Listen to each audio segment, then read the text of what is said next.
This episode of This Agile Life has been brought to you by BrilliantAgile.com, providing Agile and Scrum training, consultancy, and personnel. BrilliantAgile.com. Done right, it's brilliant.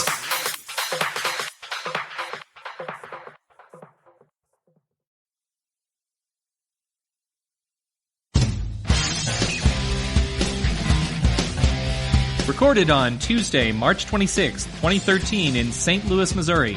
This Agile Life, Episode 14, Festive Retrospectives.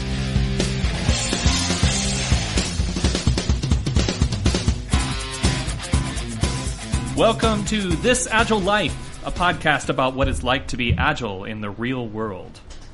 I'm Nate Mackey, and joining me today are my co-hosts, Matt Corwell. How you doing, Matt? Good. How's everybody doing today? Doing pretty well. Excellent. Anything new to report? Nope. Just working for the man. The man. Curse him. And also, we've got a newbie to our podcast today, Craig Buchek. Craig, hello. Hello. Glad to be here. Good to see you guys again. Excellent. Do you want to give us a little intro about yourself? Let's see. I've been in the IT industry for 20 years. Learned about Agile while doing Ruby development. The Ruby community is pretty good at Agile, and got the chance to work here at Asynchrony for a couple years, and have moved on, but still miss you guys. Wow, we miss you as well, Craig. All right, and joining us, as always, the inimitable Amos King. I don't always cuss, Nate. I don't always cuss. Maybe without Tice here tonight, we'll be able to keep it in the on the PC level. I know, it's funny how he introduces that whole frustration and profanity. I don't know how, but yeah, we love him anyway. All right, well, great. Well, we thought tonight we would talk about retrospectives, which is a frequent topic among Agile teams. It's something that isn't specifically Agile. It's something that any team could do, but it seems to tie pretty well to Agile and trying to constantly think about what you're doing and how it could get better. So anybody want to kind of explain what a retrospective is and how it works? Ooh. Oh, please, Mr. King. Esther Derby and Diana Larson, who wrote some books, I believe, on retrospectives, describe it as a special meeting where a team gathers after completing an increment of work to inspect and adapt their methods and teamwork. All right. I thought it was a pretty nice, concise definition that gives kind of a broad understanding. Okay, so it's a time for a project team to step back, take a look at how they've been doing what they've been doing, and see if there's a way that they could get better and deal with issues that might come up. So why do you need retrospectives? It seems like, why don't you just deal with issues when they happen? I would say that people don't always think about them when they happen. Sometimes it's a separate process to think about what you're thinking about, or think about what you're doing instead of just doing it. So having a special time set aside is pretty important, I think, to set aside just to say this is the time we're going to look back and see how we can improve on what we've done. Yeah, it seems like teams sometimes they get so focused on the work that they're doing that issues come up and they think about them, but then they think, well, maybe I'm the only one thinking this is a problem, or maybe it'll go away after a while and something I shouldn't worry about, and then issues can continue to fester. The retrospective gives you a defined time for the team to stop and take a look at what they're doing and bring these issues out to the front instead of letting them just kind of sit until it's too late to do something about them. So I think sometimes something in isolation is not a problem. Something to come up once and it's not a problem, but if it keeps happening, then it's a problem. If you're familiar with ITIL library, they have incidents and problems. And a problem is basically a recurring incident. And something to remember, too, is that retrospectives can be a positive. They don't just have to be problems. Maybe something worked, but maybe everybody on the team wasn't aware that we did this and that really helped out our situation. So maybe it's a time to disseminate that information as well. Right? It doesn't have to be that just this is what you did wrong, right? Like for me, retrospectives are always an hour that I spend hoping no one yells at me, right? But it doesn't have to be like that. I like that it allows me to focus on my work whenever I'm trying to write code. But it allows me that context switch of, hey, now brain, it's time to think about what you've done over the past week or 2 weeks or however long your retrospectives, between your retrospectives there are. Just that ability to put myself in a position to think differently about the problem. Because a lot of times when I'm working, like you said, an incident, right? Just because it happens to me doesn't mean that I know that it happened to Corwell too. It only happened to me once. But it's happened to Corwell, it's happened to Nate, it's happened to Craig. So that those things you also don't get to notice until you get the group together to talk about it. So how does it work? Does the team just decide, okay, we'll set up a meeting, once every couple weeks, and we'll sit down and talk? What happens in a retrospective? I think it depends on at what point you're at in your agile development. I mean, what you just said there, it definitely would work if you're just kind of new to things and you're just learning and feeling it out. I think in a more matured agile team, I don't know if that's the right word, but one that's maybe tried that already, having a retro facilitator, have someone in there to guide the conversation, right? If you go to counseling or something, right, there's usually somebody else there to help you maybe think outside your own mind and get into some ideas or be aware of some opinions that you might not be aware of, especially if you're feeling emotional about something, So having someone there to guide that conversation, I think, really gets us out of ourselves and helps move us forward. Otherwise, we're often can end up just having the same discussions or arguments that you had previous to the retro or at the time when the issue happened. So having a facilitator, it sounds like, is what you're saying, is helpful. Somebody to help guide the meeting. Who should that person be? Is that like the project team lead? I think it should be somebody not involved, a neutral party. Depending on how festive the retro is going to be. Festive. I think it works better with an outside party, someone from a different team. I've seen them work with someone from the team leading them. I found that you need an agenda, a better agenda to follow if you're going to do it with someone internal to your group. But usually you have some things that you want to talk about. So you can, at the beginning of the meeting, you can set up that agenda.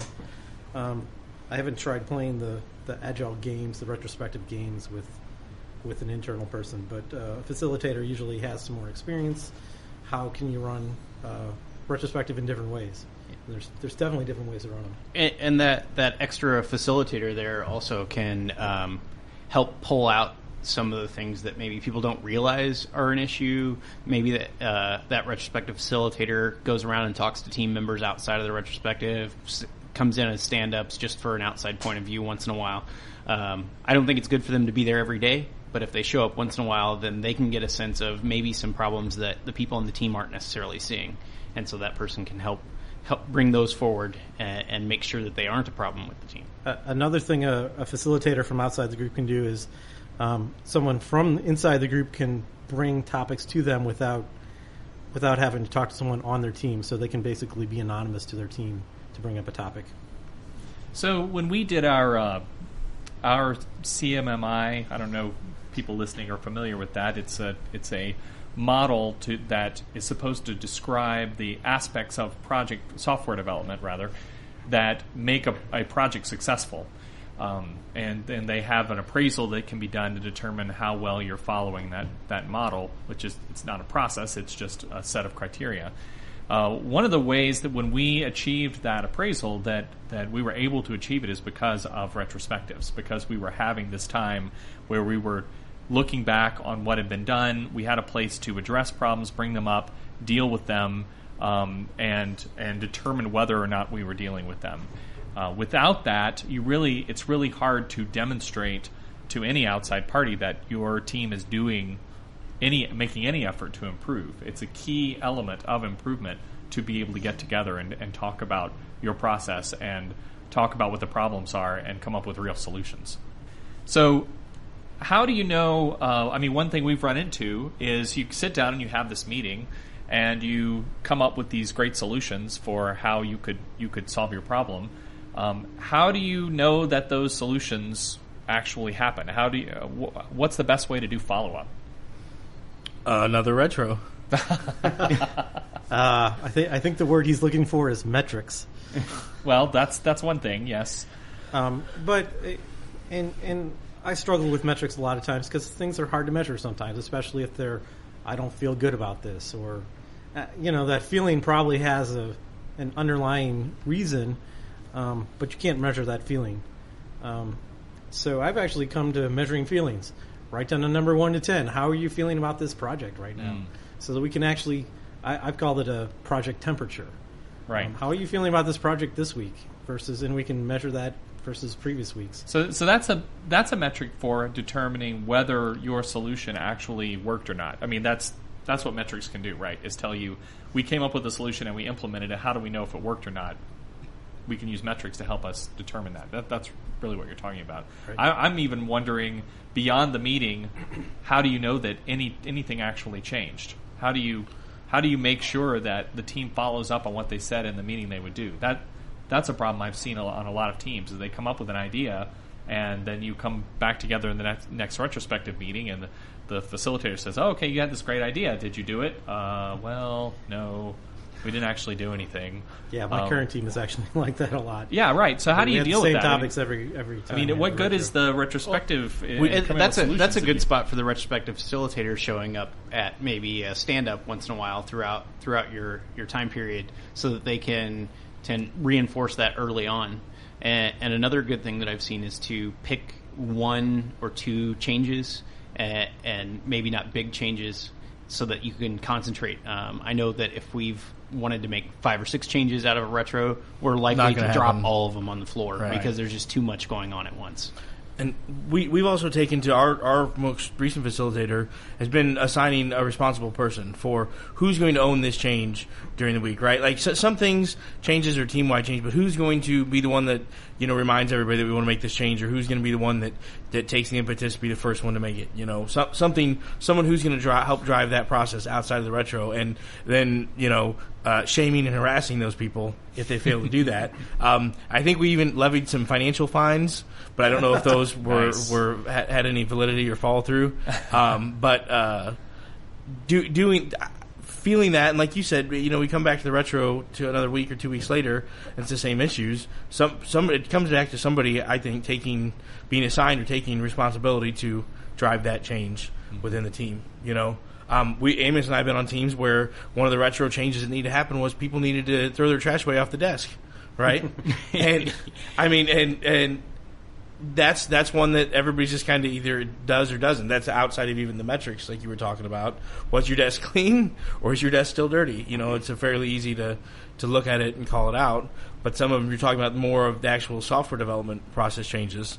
You get into the metrics, you get into, was there a pain that you were feeling with the customer, and is it gone, right? If the customer was mad and you change something, they're not mad anymore, that's a pretty good improvement, right? But that, or they don't care. Which is more scary. Let me throw out another idea. Brian Button, who works at Asynchrony, we've been talking about this a lot, is how to know that follow-through happen. And one thing he's been trying is a lean technique called PDCA, Plan, Do, Check, Act. It's really just a process for when you find a problem, how do you fix it? And so it involves basically those 4 steps that are just exactly what you say. You say, how are we going to fix this? You come up with a plan. You actually do it, and you show that you did it by checking to make sure that you did it. And based on what you check and what the results are, you make a new decision.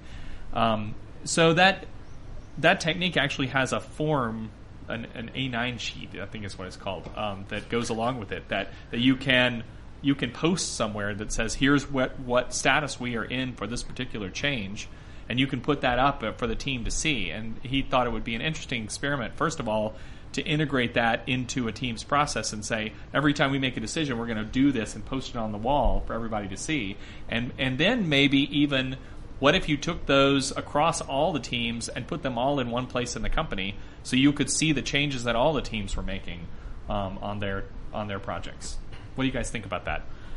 My gut reaction is it sounds like TPS reports to fill out. I mean, it very well could not be, but I cringe against anything that requires filling out forms and process and all that kind of stuff. Now, I mean, especially around here, I can see people filling out forms, and my change is going to be I'm not going to fill out any more forms, right? Like, you just need to get Tice there, because Tice would love to fill these out. Right, I'm sure. that's definitely there. I could definitely see it would have value. I think, and maybe this is a trivial point, but in that particular thing, if it was something we just jotted on our whiteboards or something less formal and constructive or prescriptive than an A9 form. That sounds scary, like something I don't want to be involved in, but the idea of visualizing and being responsible for the changes that we're capturing, I think is right on target. I think it's similar to a person taking responsibility of it and just shares it up at a little higher level. Well, it could work. The nice thing about you doing across the company and putting it all in one place is that you can see cross-cutting concerns. Maybe a couple teams have the exact same problem. That's exactly right. The one thing that I noticed, I just brought up the PDCA wiki page, was that it's a cycle, and it looks a lot like the Agile cycle graph that we always show customers, and I really like that you can tie it back in that way, and it might be a good way to sell it. I would pick a different name than the A9 form. Right. That came from the manufacturing world, and it refers to the official size of the piece of paper that they used to do that. And it was just a nickname that they got. So yeah, good note. Don't give it a number A9. That sounds scary and formal. But but I think a common format in which to show the changes that your team is making and what you're doing about it, and be kept accountable to actually doing them. Hey, I've seen that form sitting there for 3 weeks now and nothing's changed about it. What's the deal? It's some group accountability on actually making these things happen makes some sense. And you might be able to figure out how to work them into a process so that it can be like a Kanban board too. It seems like it would be a good thing to be able to move it through, and you can mark it as we don't like this anymore or whatever. Absolutely. Well, cool. Well, back to retrospectives. Matt mentioned earlier about how more mature teams, I think you were saying, may not need a facilitator. No, what I was trying to convey, and I guess poorly, was that if you're a team and you're going to, just sit down and take 20 minutes to talk to each other, whether you have a facilitator or it's an internal external facilitator, that's better than nothing, right? That's sitting down and taking the time to reflect, even if it's just over a beer or lunch or something, and just think about what's been going on amongst your team. That's an awesome step forward. More formalizing that step would be to have a retro facilitator and a retro facilitator from outside your group. Trying to convey that you don't have to have retro games and facilitators and all this stuff. I think the thing that I feel most strongly about is taking the time to reflect in whatever form you do it is more important than a formalized form. Right. I agree with that. Just taking the time to reflect is the important piece of this. But there are ways to improve it. Absolutely. Having a set time and place, a place away from your workstations, very important. Set time, pretty important. Just separating yourself from the work to think about the process instead of the actual work is helpful. So does it need to be a scheduled time that you do it every week, or can it just be let's have a retrospective when we feel like we need one? I think you need both. So it's really hard, especially when you're starting out and you haven't done retrospectives before, or you've only had a couple, and it's really rough at the beginning usually to want to go spend that time. And if you don't have scheduled time, everybody will have other things going on. At least a couple of people on the team will be off doing something else, and if you don't have that scheduled time, it's really hard to get the whole team together all at once, especially the larger the team. And it also gives you a consistent checkpoint, too. But at the same time, if you see a problem, you might need to call an ad hoc retrospective right away. Like Craig mentioned before the podcast that him and I were on a team, and the best retrospective we ever had was an ad hoc run-by-team retrospective. I think that the reason it was so effective, though, is that there was a set goal for that retrospective. When we went in there, we had a purpose before we walked in the room. Right. And I think that's where the ad hoc works, is when you go in there with a purpose. But like we talked about at the beginning of this, was that sometimes you need something to pull you into that mindset to think back of what do we need to change. And if you don't have it set up, you may not ever realize that time has passed. and it's time to make that decision. Yeah, so that retrospective still sticks in my mind. I don't even remember what the problem was, but I remember someone on our team messed something up, screwed something up, and I had screwed the same thing up a week before, and Amos had screwed the same thing up 2 weeks before.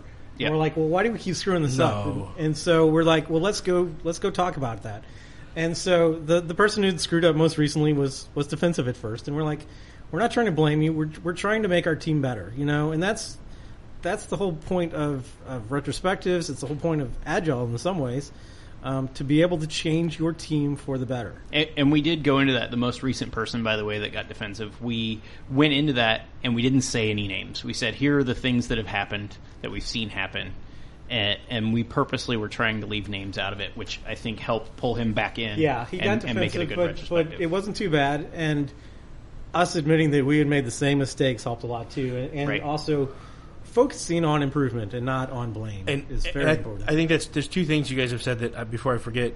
One, to your original question about the set time for the retros, absolutely. If you don't have a set time, you won't want to do it. And that's another good use for a retro facilitator, because even recently our retro facilitator has come up and dragged us kicking and screaming to our retro, and then we were glad we did, but we didn't want to get away or whatnot. And I think you just said it, but going about the process from a holistic point of view, if your idea of a retro is to shame someone or assign blame or yell, cry over spilt milk, I think you're wasting your time. If you're attacking it with the goal of moving forward, of genuine improvement, reflection, and you're willing to find out things that help fix your problems rather than assign blame to those problems, to me that's a core benefit from it. Because if you're just going to yell at people, we can do that at our desks and not waste the time, right? Right. Well, but what if the team's problem seems to be a person? Agile can't solve all your problems. Well, that's true. I mean, that we do have team leads, we do have project managers. I mean, I would say that if there is enough of an impetus where someone just doesn't fit in, doesn't want to play nice, doesn't want to get along, like I said in the retro, and somebody said, "No, I'm not going to do that. I'm just not going to listen to what you just said." I'm not a business person from a development team point of view. I don't want to work with somebody like that. I don't want them on my team. And I know they can maybe still bill or make money or whatever. There might be a reason to keep someone around who's obstinate. Thank goodness, right? But I think that's something for outside of the retro. I think that probably I would talk to that person. Maybe it comes up at the retro, like you said, like a non-specific blame issue. Like, here's something that happened. I want to deal with it. If it still doesn't improve, I'm going to have to talk to the team lead. And that really, in my mind, that personnel issues is not necessarily a retro topic, but I mean, maybe you think it is. I think it's a good idea to try to leave pointing fingers out of the retro in general. We need to know. Everybody needs to be there for what they can change themselves or as a team. You can't necessarily change everybody, and you need to recognize that. And people get defensive, and once they're defensive, the chance for change is almost lost. You can really only change yourself. I don't have to be too metaphysical about it, but that's all we've got, right? So if you come into the retrospective trying to change somebody else, no matter how much of a problem they may be, your choice is, you know what, this other issue is too much for me to work with, or I can accept it and do my best to kind of now you're forward. Foreshadowing on my picks. One of my picks was, especially for tonight, I'm going to go ahead and let it out now. Was the Serenity Prayer. It was nice. It's a thing that I kind of think about going into the retro. And if you don't know it, it's there's a lot of different versions of it, but it's basically give me the courage to change the things that need to be changed, to accept the things that I cannot change, and the insight to know the difference.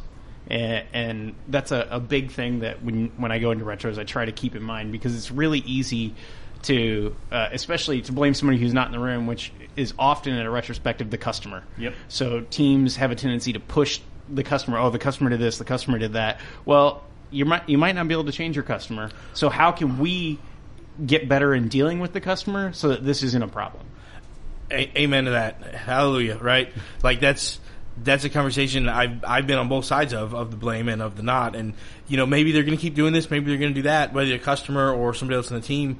What have I done to be better prepared to deal with that, to mitigate this risk, to make this an easier process on my side before I go blaming somebody else. That's a big mental piece to bring into the retro. That personal preparedness of, why am I going in here? Am I willing to accept some criticism or some mistake?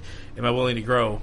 It's fundamental. Well, and that's another place where having an experienced facilitator can be helpful, because if the team is wrapped up in wanting to blame the customer or some external party, there are exercises and questions that you can work with the group on to help them embrace what they actually can do something about, what's in their control and what's not. And then also, how do their actions communicate to outside parties? That's the other thing they can control, is when we do things, what are we communicating to our customer or whoever's bothering us? And, how can we change that and maybe try to influence them from that degree? And so that's another place where having a facilitator who's got those in their tool chest can be really helpful. Right, and somebody, a lot of times I've seen facilitators, maybe they don't necessarily agree with someone on the team, but in the same vein as what you're talking about, where you have a whole team that wants to put blame on something, if there's one person who's like, hey, wait a second, a lot of times you can get the retrospective facilitator in their corner to kind of help their voice be heard, whether the facilitator agrees with them or not. It at least is a little bit of a support to help you get your voice heard. One thing you just said there, whether a facilitator agrees with them or not, I think is an interesting point. I know what you're saying, but generally speaking, if you're going to have a facilitator, you want them to be neutral. You don't want them taking sides at all. You want them just helping kind of marshal the conversation. Would that be a fair statement? Right. Okay. Just making sure. And another thing, speaking of them being able to marshal the conversation, also with the big group versus small group, a lot of times you have one retrospective facilitator and a large team. And if that team is pushing, it's really hard for that facilitator to take hold. And I've seen a couple times where they've had, like, hey, next week we're going to have another facilitator come, and there's two of them. And they kind of tag team the team, and it really helps move that conversation along and give that facilitator the support that he needs in order to get people to calm down with the blame game and move forward. So one thing I want to talk about is the time that it takes to do a retrospective. Especially at the beginning, teams aren't going to buy into spending that much time. So how do we get their buy-in? How do we get them to realize that it's not a waste of time? Tell them we're smarter than them, and it's the way to do it. That doesn't work. I like the idea of making one change. You can usually get any team to say, okay, I'll try something, right? So you get them into a retro, and you get them to pick one way to improve. And then you kind of make sure that they stick to that through the week. And then when you have the second retro, if they've actually made that improvement, they are way more excited about continuing retros down the road. Well, I think you can point out that this is the time to improve our processes so that we can save that hour next week. To save that, so I mean, if we do this improvement, then we'll have... Then we don't need retros?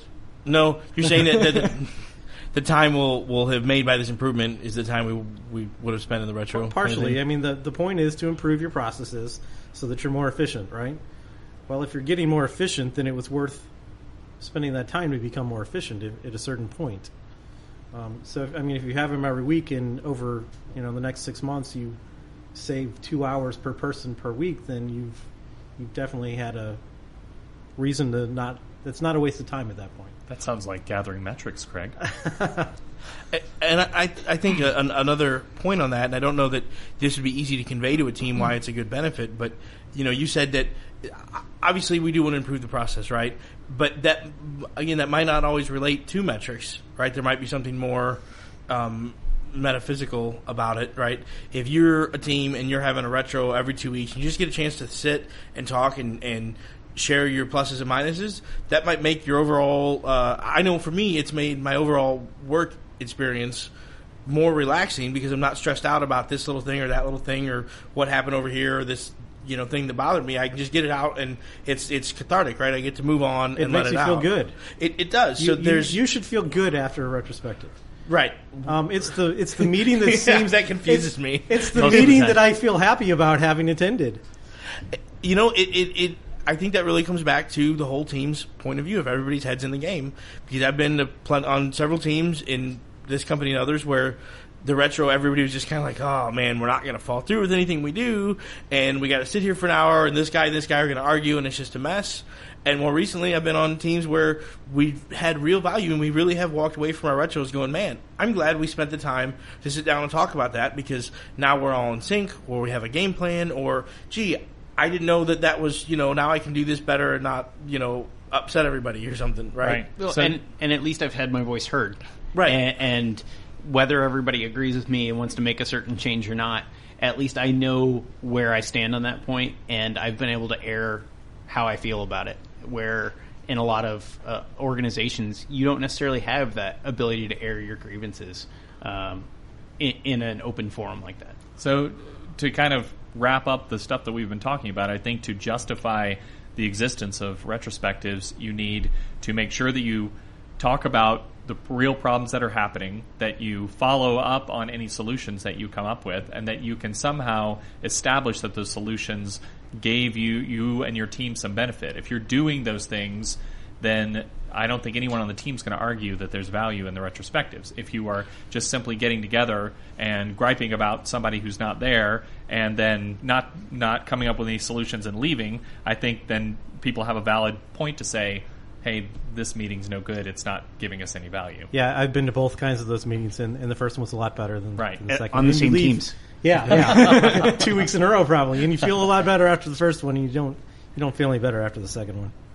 Okay, great. Well, I think that probably wraps up that discussion for today. Why don't we move on to any picks that our co-hosts might have? Anybody got anything? I still do. All right, good. So I've been working remotely, and I think that retrospectives are really important for distributed teams, and it's difficult whenever you don't have the whiteboard and stuff to write on. So I found a mind mapping utility called MindMeister, and I use Google Hangouts, and I go to MindMeister and share my screen, and as people are talking, I will try to map out the retro, usually keeping good on one side, bad on the other. But MindMeister is really good. You don't even have to sign up. You can go to try the live demo, and the link up at the top has a unique number in it, and then you can just use that unique number to share it with the team. And then the other one, which we already talked about, was the Serenity Prayer, and those are my retrospective picks. Awesome. Craig?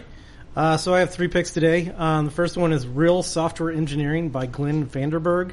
It's a presentation. I think I saw it at RailsConf one year. So he talks about how Agile development is an engineering practice, actually, and how it actually fits with other engineering practices. One of the nice parts is he talks about the waterfall process, shows the origin of it. He actually read the paper, and he says it actually tells you not to do it this way. So waterfall, all the people doing it, you didn't read the paper. Tice. So my next pick is Wow, ACK. that was low. My next pick is ACK, A-C-K. It's a search tool. It's at betterthangrep.com, so it's sort of like grepping through a bunch of text files. You can specify only, check for Ruby files or only check for Scala files. Really fast, really cool. I recommend it if you're a command line jockey like me. And my third is something called Jevons Paradox. It's just an interesting thing I came across. It says that sometimes increased efficiency does not lead to decreased consumption of a resource, but actually leads to increased consumption. So actually, if gas prices go down, it actually might lead to it could lead to either more or less use of gasoline. So they don't know what's going to happen. That's what you're saying. Yeah, it depends on the elasticity of the resource. My picks today, I've got 2 of them. One is, they're both articles from Scrum Alliance. One is the effectiveness of group code review in a Scrum environment, which replaced Scrum with Agile. It's another kind of Agile practice, more granular but related to retrospective, something the team does to share and disseminate knowledge. And I was talking to a number of friends who work in other businesses and sectors who do programming, and how many of them don't do code review and they don't share. No one on this guy on the team over here doesn't really know, even in places that call themselves Agile, what this other pair may be working on, because, well, I'm working on this, and just there's value in this other process. Check it out. The other one being about self-organizing teams. I mentioned earlier about if the whole team has their head in the game, and I think that having the team on the same page, in sync, and kind of working towards a common goal, it's not an easy thing to get to, but it's a requirement for a lot of these different Agile activities to really work in concert, and just kind of figure out how you can do that if your team is not quite there. Cool. Thanks, Matt. Well, I think for one of my picks, I will choose the book, Agile Retrospectives, Making Good Teams Great by Esther Darby and Diana Larson. We ask all of the facilitators or facilitator wannabes at Asynchrony to read at least the first few chapters of that book. It does a good job of summarizing what it's like, what retrospectives are for, what effective retrospectives do, and how facilitators can help. My other pick, I need to find the link, and I'll get it into the show notes. And it's totally unrelated to retrospectives, but it's been clattering around in my brain ever since I saw it on Twitter from Heath Borders. It was a reference to a company that's using mailing lists as a way of archiving information that happens in the company. And it sounds crazy, but basically they have rules under which you CC a mailing list every single time you send out an email that's not like person-to-person private, that should be part of the journal of the information about what you're working on. And they've got all these different lists that correspond to projects, to the whole company, to customers, and it's a great way to push information out somewhere that's fairly low effort. But if someone later on wants to reconstruct something that happened or understand why decisions are made, you've got a place to go. So it's a really interesting idea. Unfortunately, this particular company is using Google Apps to do what they do, and that's not really an option for us. But I'm trying to think about a way that we could do something similar, because I think it would be an interesting way to capture a lot of great information that just ends up being on one person's mail account. Sometimes just because it doesn't happen to go out there and could solve problems. I think that's very cool. Cool. All right. Well, that's all the time we have for today. I'd like to thank my co-host for joining me today. Amos, why don't you tell everyone where they can find out more about you? I'm on Twitter and GitHub at ADKRON, and that's kind of it. I'm not even going to talk about my website because John's starting to bug me. That's a first. Craig. My Twitter account, CraigBuchek. GitHub is Booch, and I won't talk about my blog either. And Matt. I'm on Twitter at Matt Corwell, KORWL.